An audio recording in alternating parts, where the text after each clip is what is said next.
The United States Supreme Court is allowing the Trump administration to continue with their cuts to the Department of Education. The showdown over the power of the president. The Constitution vests all of the executive power of the federal government in a single person, the president. Do we have the rule of law or do we have royal decrees? That's what's at stake here. You're not going to scare us, and we're not going to stop. Our constitutional structure is definitely stressed.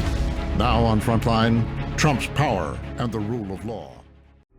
Pressure doesn't arrive in Washington the way movies show it. There are no dramatic doors slamming shut, no single smoky room where everything is decided in one night.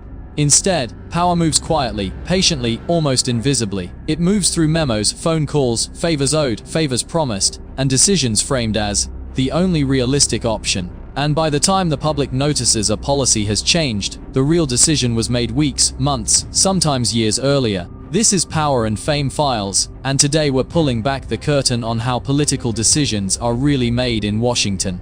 Power in Washington doesn't start with elections. Elections matter, but they are not where real power begins. Long before a candidate ever announces a run for office, Washington's ecosystem is already shaping what that person can and cannot do. Think tanks, donor networks, party strategists, and corporate interests quietly decide which ideas are serious and which are unrealistic.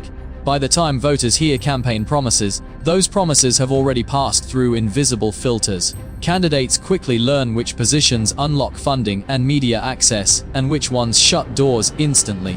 This is why so many campaigns start bold and end cautious. The system rewards predictability more than courage. And here's the uncomfortable truth: by the time a politician wins, most of their biggest decisions are already constrained. If this already feels unsettling, stay with me, because this is only the surface. Money talks, but influence whispers. Everyone knows money plays a role in politics, but the real story isn't just campaign donations, it's long-term financial relationships. Lobbying firms don't just show up with a check, they show up with expertise. They write policy drafts, provide data, and even supply ready-made arguments politicians can use on television. Many lawmakers don't have the time or staff to deeply research every issue, so they rely on these pre-packaged solutions.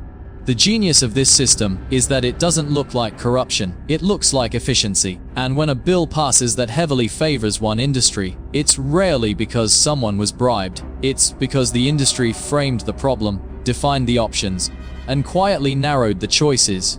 Be honest, how often do you think the public ever sees the full list of alternatives that were never allowed on the table? The real decisions happen before the vote.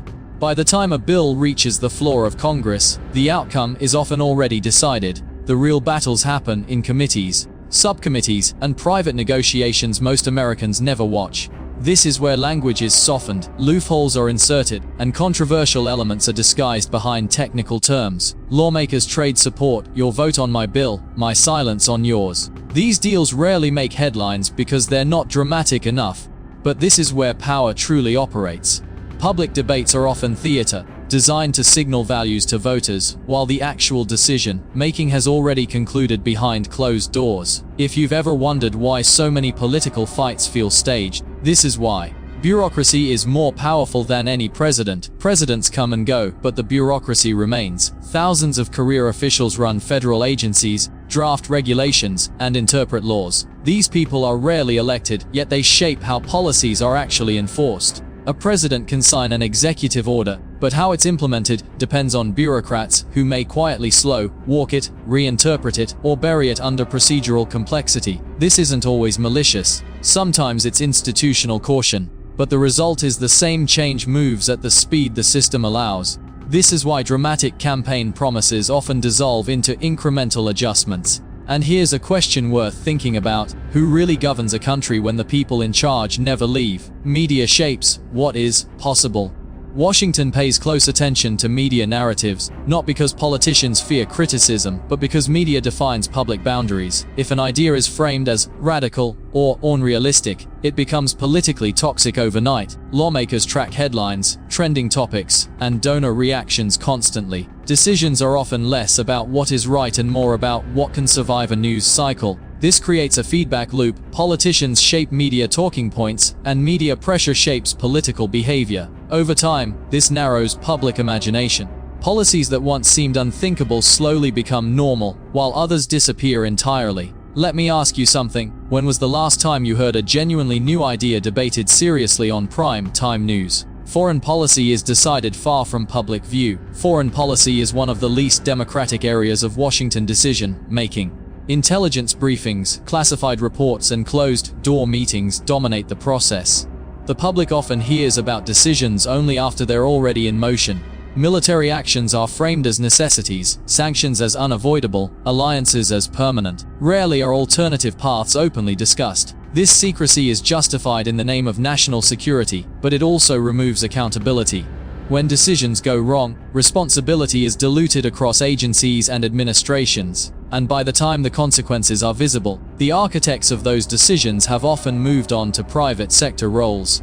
That revolving door matters more than most people realize. The revolving door keeps the system stable. One of Washington's most powerful features is its revolving door. Officials leave government and join corporations, lobbying firms, or consulting groups, often the same industries they once regulated. Later, many return to government roles. This creates a shared culture, a shared worldview, and shared incentives. Radical disruption threatens this ecosystem, so stability becomes the unspoken priority. This doesn't require conspiracy, it requires alignment.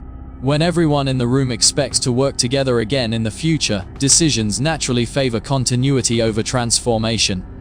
If you're starting to see a pattern here, you're not alone. Crises are opportunities for rapid decisions. Washington moves slowly until it doesn't. Crises accelerate decision-making dramatically. Wars, financial collapses, pandemics, these moments suspend normal debate. Emergency powers expand, massive spending is approved, and policies that would normally face resistance pass almost overnight. Once in place, many of these changes become permanent. Crises simplify narratives. Act now or face disaster. This isn't accidental. Leaders understand that fear compresses public scrutiny. The question is never just how decisions are made in crises, but why the system seems to need crises to function decisively at all. If you're still listening right now, here's a thought experiment. Imagine watching a chess game where you only see the final move, but never the strategy leading up to it. That's how most people experience Washington. And once you see that, it's impossible to unsee.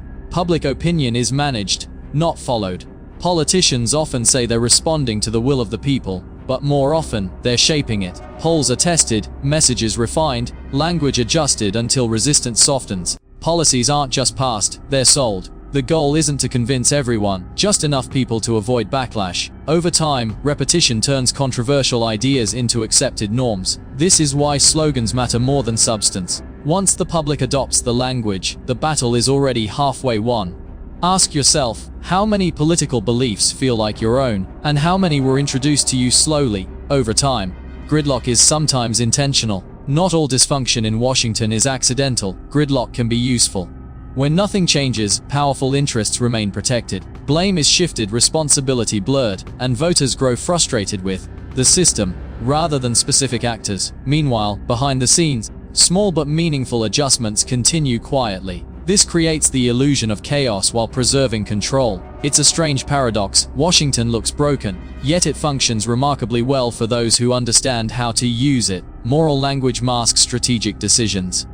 Political decisions are often wrapped in moral language: freedom, security, democracy, justice. These words are powerful, but they can obscure trade-offs. Every decision benefits some and harms others. Framing policies as moral necessities reduces debate and increases compliance. This doesn't mean leaders don't believe what they say, but belief doesn't negate strategy. When morality becomes a shield, questioning decisions feels like betrayal, and that's when power becomes most insulated from accountability. Here's the uncomfortable reality. Washington isn't broken. It's working exactly as designed. The frustration people feel isn't a glitch, it's a feature. A system this complex doesn't need everyone's approval. It only needs enough consent to keep moving. Understanding how political decisions are really made doesn't make you cynical, it makes you informed.